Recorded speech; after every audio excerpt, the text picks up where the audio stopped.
Hey, everybody. We need a better intro than that. Where's John? Where's John to intro us? So true. So true. Hello, everybody, and welcome to another week of Wedding Chat with myself, Dave Ternier from Special Request Weddings in Manitoba.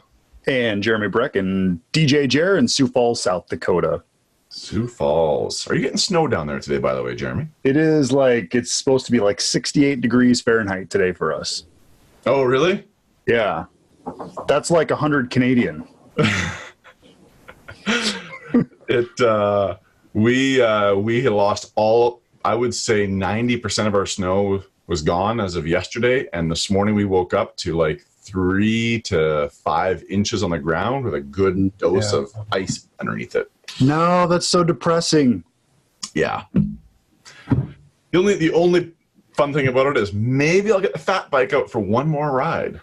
Well, you still you can use the fat bike in the normal weather, can't you? You can, yeah, but they're not built for speed, right? So if you want to go like any distance, like I rode 75 kilometers on Sunday, Monday, and you wouldn't want to do that on a fat bike. Were you built for speed? Hey, just wow, holy! All right, so what's our topic here today? Let's shoo.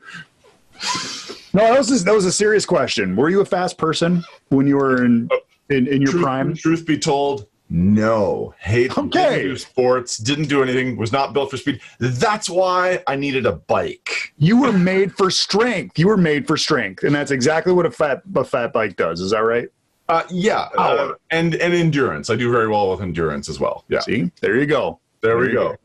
All good stuff. Getting off to an interesting start today, everybody. Yeah. Today we're talking about fat bikes. We are. Wait, what? No, we're not. Obviously, there's a lot going on in our industry right now. And, there's a lot of great things that, the U.S. and I know Canada, you probably are, I don't know if you guys are working on bills or those type of things, but the U.S. just launched a huge relief process, and it's going to take time. I mean, it's not a fill out one form and you're good to go. Now you have all these funds coming in. Right. There's definitely a long road ahead of us, and not just in our industry, but just our country in general. So, you and I were just talking before we got on this, it is really scary, like how drastic this thing has gotten and how much worse it's going to get. I mean, it's not done. Right. And, they're talking about cures and all this kind of stuff. And, all we can do is hope and pray that, something works. Because it's not just a U.S. thing. It's not just a China thing. It's a world thing. It's a global catastrophe. So, I'm interested to hear, I know that we're Facebook Living this right now, but I'm really interested to hear what people are currently doing in their business with the time they have. Last week we kind of talked about, how to utilize your time, work on projects that you've wanted to work on, those type of things. I'm really curious to see what progression people have accomplished with this. How much have you accomplished within your company, within your family, within your community? Our community did a really cool project on Monday nights, and myself, I know Pinnacle Productions, they did some things, and just the whole community kind of got involved in this impact of thanking all the small businesses, as well as all of our frontline workers, our hospitals and nurses and things like that. So it was a really cool project. But like I said, I'm curious to see what people are doing to impact their businesses right now, and how they're utilizing this time to impact their businesses in what could possibly be a devastating future. Yeah, very true. So, only because you brought it up, what you guys did in Sioux Falls the other night was really cool. I saw some of it on Facebook. For those, especially for Canadians who might be watching right now, who might be going, what are you talking about? Can you just briefly say what happened, how it was initiated, and then kind of what the results were? Because maybe somebody in a community somewhere in Canada or the US is going, oh, that would be cool, I should suggest that. Can you just quickly sum up what that was? Yeah, absolutely. So, and it's kind of funny because, this is a project, it's called Light Up Sioux Falls. That was a project that we actually were working on about 8 months ago, but completely different than what actually happened on Monday night. So this realtor in our area was like, hey, we should do this thing. You know, like on Saturday, he was like, I just had this great idea. We're going to do this thing called Light Up Sioux Falls. And actually when he said that, I'm like, oh crap, my website's not done for this yet. So I was afraid that people were going to go to lightupsiouxfalls.com and look at the website and be like, what the heck? This isn't anything like what this guy was talking about. So he didn't realize that this project that we had been working on for the last 8 months was actually called Light Up Sioux Falls. But anyways, he had this idea of having all the community, and I mean, some of it was really cool, and then some of it was completely unrealistic. Okay, let me tell you about the coolness, and let me tell you about the unrealistic parts. Okay. So basically, he had talked to the mayor and his offices and things like that, trying to get them involved and get the city kind of working together in this One Sioux Falls, hashtag One Sioux Falls project. And basically what they wanted everybody to do was turn on their porch lights, turn on, any Christmas lights that you probably haven't taken down yet, turn on every single light you can imagine. I think this was actually a way to boost the electrical company's economy. Right. But he wanted everybody to turn on everything that they had, their flashlights, their cell phone flashlights. I mean, their cell phones in general. People actually gathered in their vehicles. So they still had, separation. Yeah. They gathered in their vehicles, and they made, like in this big parking lot, they made a heart out of their vehicles and shined all of their headlights into the center of this heart. What? to create some really cool effect. And then what they did was they hired a helicopter with a photographer and videographer, and they basically flew over the entire city, capturing this Light Up Sioux Falls, or this Lighting Up Sioux Falls project. So it was a cool way to kind of see the whole community working together in illuminating Sioux Falls, again, as a way to kind of brighten and shine hope on this whole pandemic. Mm-hmm. And it was supposed to be a, let's support our small businesses. So if you can, help donate to this idea, we're going to give it back to the Sioux Falls small businesses, as well as, kind of thanking all of the nurses and everybody who, again, I mean, we haven't seen the peak of it, and it's going to get worse here in Sioux Falls. So it's kind of a way to, to kind of gear up and say thank you for the work that you have ahead of you. And again, we're going to talk about that, about the work that we have ahead of us in this idea. So, one of the things that we did was the bank that we actually bank with, as well as they do a ton of business with us. Without them, our small business would not exist. Same thing with one of the hospitals. Without this hospital, our business would not exist in the level it does. So we lit up their facilities, or we lit up their buildings in a way to say thank you, and to kind of, we illuminated their entire building in blue. You can go to our DJ Jer, Sioux Falls DJ Jer page, or our Jer Events Facebook page, and you'll be able to see that. But yeah, it was a cool way to say thank you for supporting our small business through all this, and for all the years that you've supported our small business. So we did that as a token of gratitude. Very neat, very neat. Yeah, if anybody, be you in the U.S. or in Canada, if you want to see more about this, I'm sure you can just Google it, and you'll probably be able to find some of that helicopter footage, I imagine. Yeah, yep. It's and if you want to bring that to your community, I think it's a really, really neat idea. Like, what a way to bring everybody together, but in this socially, or this, this isolated way that we need to be right now. Yeah. And here's, so I talked about like a really great idea, but here's the part that was like, what do you really think this is going to accomplish? Okay, so the light on a cell phone is not going to be able to get picked up from hundreds of feet in the air. I mean, you need like a whole bunch of cell phones to make that happen, because you're looking at like 50 lumens maybe. And I mean, you need like 100,000 lumens to, to really like make a difference with that. Right. So, if you are going to do this in your neighborhood, or if you're going to do this in your market, what I'd recommend is having people just pull their cars out of their garage and shine them into the streets and turn your headlights on. Shine, illuminate all of the streets in your neighborhood. That's cool. And I think that's going to make a more impact. Again, I liked the idea of people who, there was organizations that got together and said, hey, let's all meet at this location. We're going to stay in our cars. We're going to turn the lights on, and, make a heart, or make a whatever, a one, for One Sioux Falls, whatever it is. To me, that was definitely the way to go. But flashlights and camera, or and phones, just they weren't going to cut it. Yeah. But what a great opportunity for companies like, your company, our friend Chris, who's also in your city from Pinnacle Productions. What a great way for companies like yours to really, become a big part of it, because of course we have lighting galore, right? DJs do, generally speaking, and especially battery powered that doesn't need to be plugged in. And right. Yeah, that's really cool.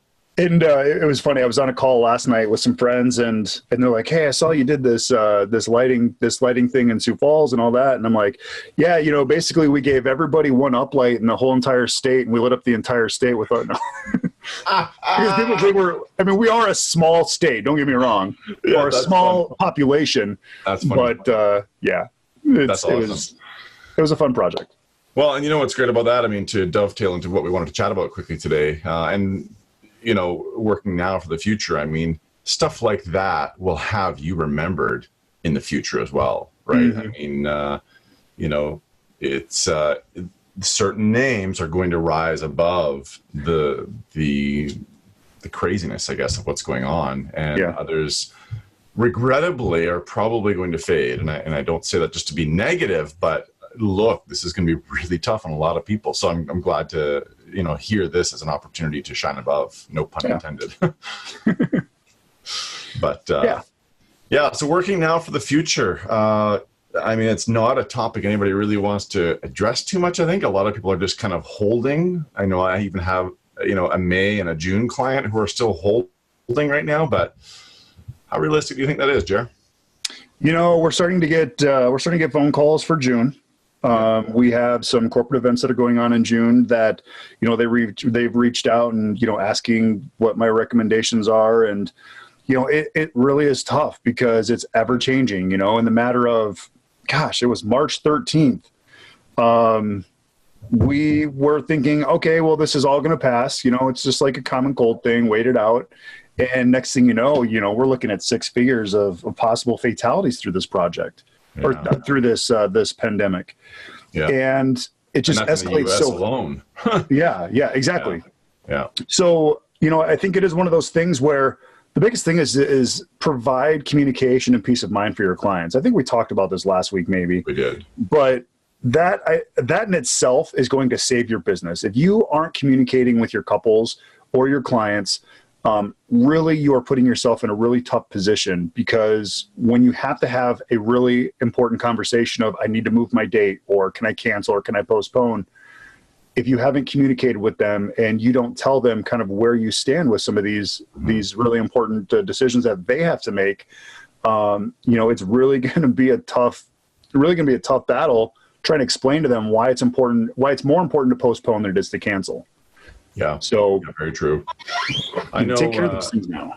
Yeah, I know one of the neat things that I heard yesterday. I was on a call with DJs yesterday as well. Just a Canadian call that both the CPDGA and CDGA are hosting together, just called "Coping with COVID." And for any Canadians listening, every Tuesday afternoon at 2:30 Eastern is when we're doing that. But one of just a really great idea for those clients who are insisting on refunds because they're just all out canceling. I thought this was a great way to work toward the future. One of the individuals on our call said he is not refunding, but what he is doing is he's saying I mean, it's only a small percentage of people who are canceling right now. Most, I think, same in your world, Jeremy. I mean, most weddings and such are postponing, right? Yep. But for the small percentage of those that are canceling, this one DJ out of Alberta, a great idea. And he said, look, I'm telling people right now, if you're part of that, those that are asking for that, if I know I can't have them postpone, I'm telling them, yes, I will refund your money when I have it. Right now, I don't have the cash flow to be able to ditch out money, but I will make that happen for you. It's just not going to be right now. And he's gotten really good response to that. When I heard that, I'm like, that's brilliant, because he gets to keep it as working capital right now. Yep. But at the same time, he hasn't potentially caused a social media nightmare with this person going online and just screaming crap about his company. Right. So, yeah. No, I think that's super smart. Yeah. And definitely something to think about, because here's the thing. You had actually brought it up. You said, what happens if we don't have weddings until November? What if we don't have any weddings during wedding season this year? What if no weddings happen in 2020? That's a scary thought, because this is 100% of our income for Sarah, myself. We have full-time employees that we have promised we're going to do everything we can to make sure that we don't have to let them go. Mm-hmm. And I mean, I've taken some very personal sacrifices that, doesn't make sense as a business owner, doesn't make sense as a individual. But my team, we wouldn't be where we are without my team. And so this is my way of saying, I'm going to do what I have to do to make sure that you can provide for your family.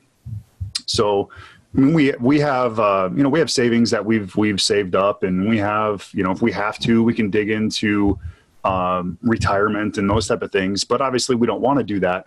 Right. So, again, you had brought up, what do you do if there's nothing coming in? You really have to pinch your pennies. And the biggest thing, like I think I mentioned this last week, was, take Financial Peace University. Jamie Bodie and Mitch Taylor are actually going to be hosting this. I don't know if you saw this. I didn't. So reach out to Jamie Bodie. He is down in the Carolinas. Mm-hmm.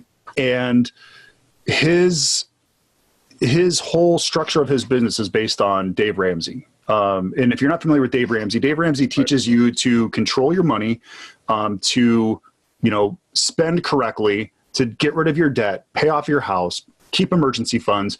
And again, without all of those things, I would be in a whole different situation. I would have to let my full-timers go. I would have to probably sell my lake home. I would have to make some decisions that are really going to make a left turn for our lifestyle. But, having the emergency funds was a huge thing for us. And so, like you said, what happens in 6 months if we're still out of a job? Start planning now that is going to be the case. So, yeah. Well, and just so people are aware, so how my wife and I have been going about it. So we have a multiple income household here. My wife has a separate job, and mm-hmm. we are, super blessed right now that her job has not been impacted by this. But, what we are doing is we have already forecasted our household budgeting and how to change it through to the end of June. Yeah. Now, I don't know how other people run their companies. I'm not even sure how you do this, Jeremy, but so the people are aware, how I get paid from my business, Special Request Weddings, is I simply draw a salary every 2 weeks. It's the same amount all the time, whether the company has events or not. So, this is probably a little different situation. Some DJs are in, I know some DJs like, all my events just start up for the next 2 months. I have no income.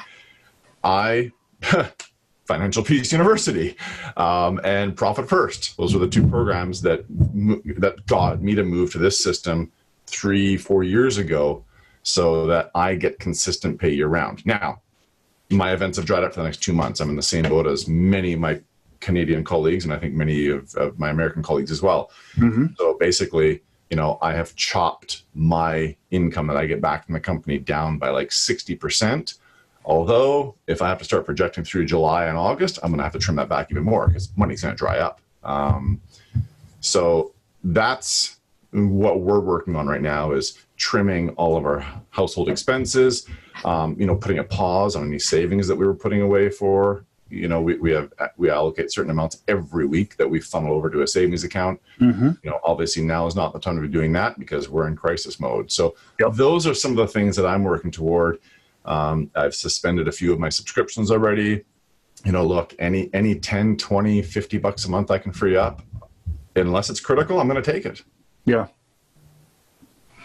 Yeah. That's exactly what you have to do. And, you have to go look through your credit cards and say what really is important and what's not important. What is an auto pay, and what, mm-hmm. What can I turn off for this time?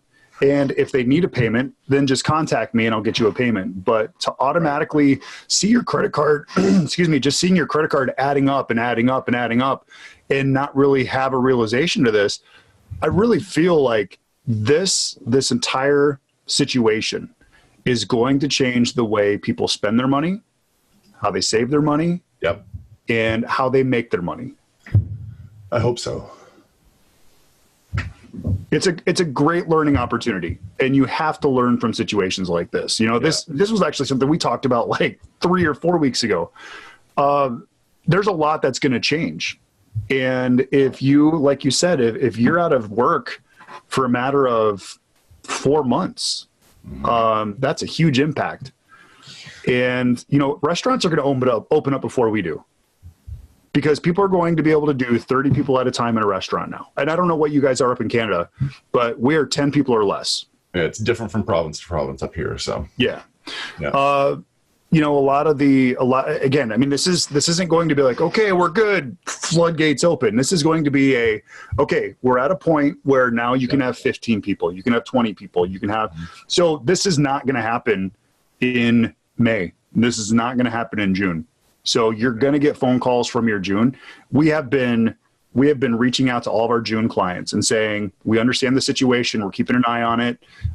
You know, we've already talked to them about, here's some alternate dates for your entertainer, because they book their specific entertainer.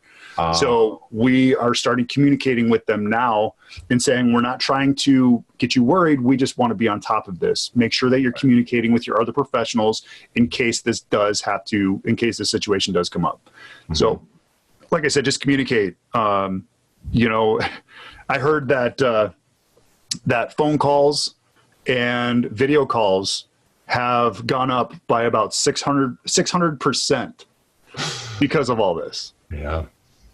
Again, I think this is a great opportunity to realize how fortunate we are to be so connected with people. And we don't just have to sit there and send them a text. We can give them a call. We can give them a video. So true. So true. And just, I'm glad you brought that up. Just quick context side note for everybody. I only read this the other day. I mean, I knew it was somewhere around this, but I didn't realize it was quite this high.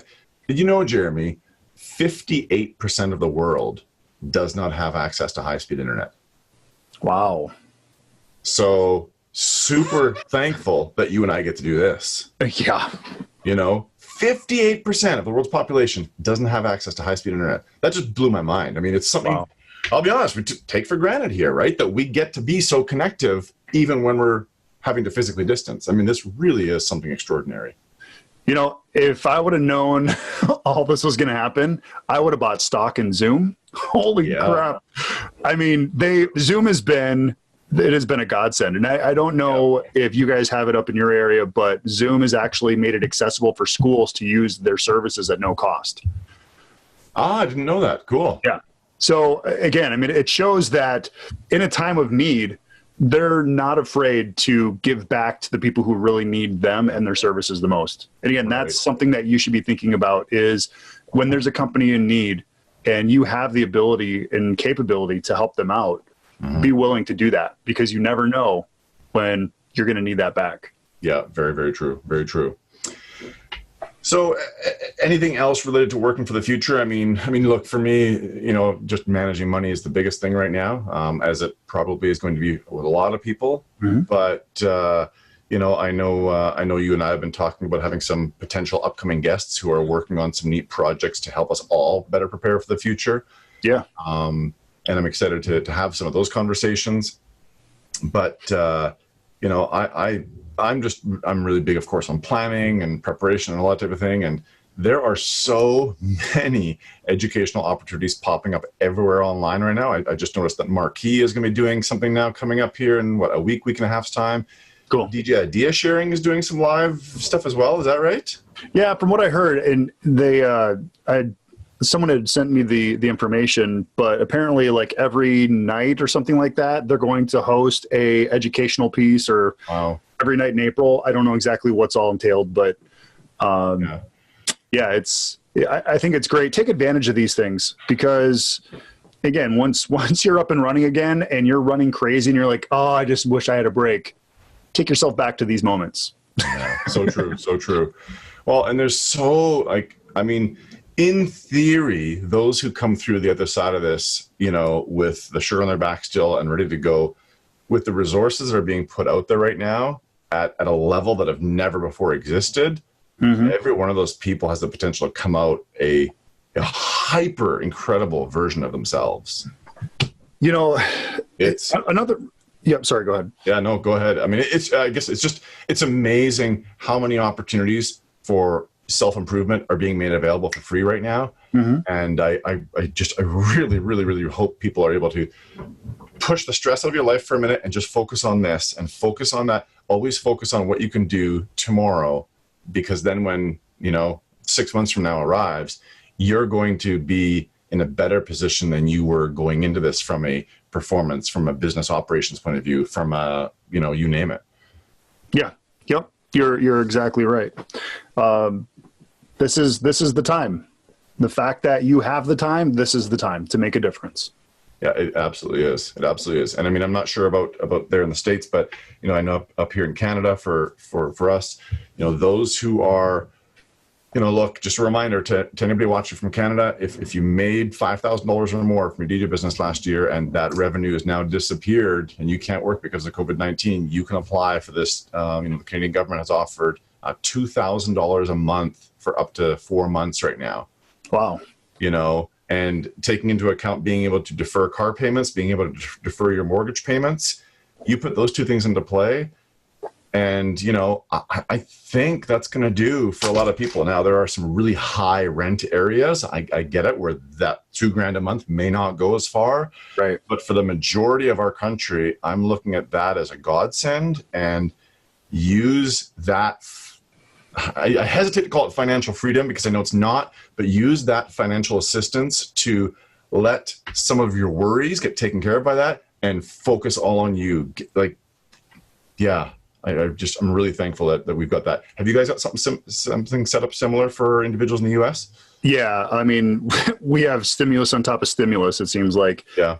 There's things for households, there's things for small businesses. And I really love the fact that they really honed in on the small businesses because, Trump was, and I don't care if you hate him or love him, but he was working so hard to bring all this work into the US. Let's not import so much. Let's not work over in China for the stuff that belongs here in the US. And when all this happened, it was okay. You guys all brought your businesses here, and your small businesses are what make the US. Your small businesses run the US. And so a lot of the stimulus program or the stimulus bill that just came out, the CARES Act, there's, oh my gosh, billions and billions and billions of dollars focused just for small businesses. So we're talking businesses with 500 people or less. Okay. I know in a DJ company, 500 people sounds like a lot of people, but right. We're talking like this bill is not going to say, well, Amazon's going to get 2 billion of this. It's not those big companies. It's the heart of America. It's the small business owners. So like I said, they definitely focused on the small business, which is so important for us as small business owners in the US here. And I know that, a lot of the DJ companies up in Canada, same way. I mean, you guys are small businesses. And, if you file your taxes right, then you'll get some stimulus out of this. Yeah. If you don't do it right. And if you're, I make $200 a month on my DJ business, you burned yourself. Yeah, very true. But yeah, very true.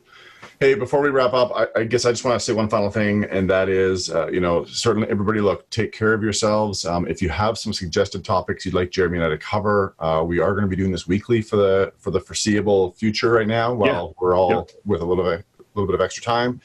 But I do also want to say, certainly spend some of this valuable time you have with your loved ones that maybe you're too busy for in the normal world per se.